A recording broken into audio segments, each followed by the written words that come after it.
So here's a question. Was 2020 the worst year ever? Well, for many people, that answer might be yes.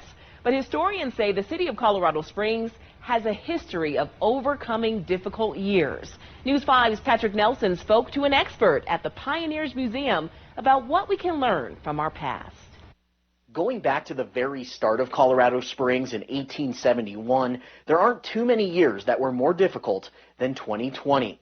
But at least last year, the city wasn't taken over by insects. You heard me right. In 1898, grasshoppers invaded Colorado Springs and stacked up on top of each other, 2 feet high in some locations, having to be cleared out in carts and trailers. History expert and director of the Pioneers Museum, Matt Mayberry, says these insects would cling to gardens, fence posts, and would fly into anything or anyone who was outside during one of these invasions. The Pioneers Museum has a display recognizing just how bad the situation was, and Mayberry says maybe we can draw some inspiration knowing the city prevailed through this challenging time.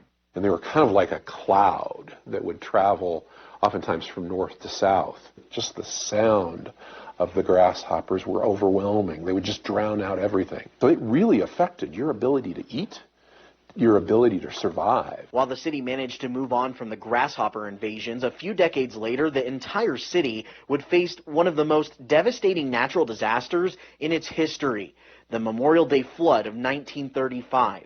It killed several people, hospitalized even more, and destroyed most of the city of Colorado Springs. Historians say a storm settled over an area we know today as the Air Force Academy and dumped a ton of rain, leading to major flooding that overwhelmed the city.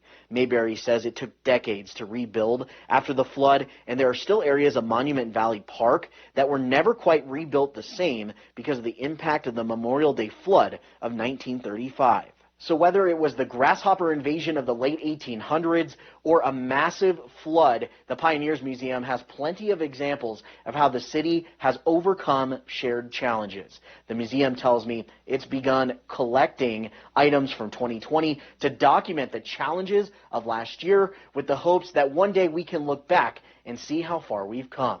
Always watching out for you. Patrick Nelson, News 5.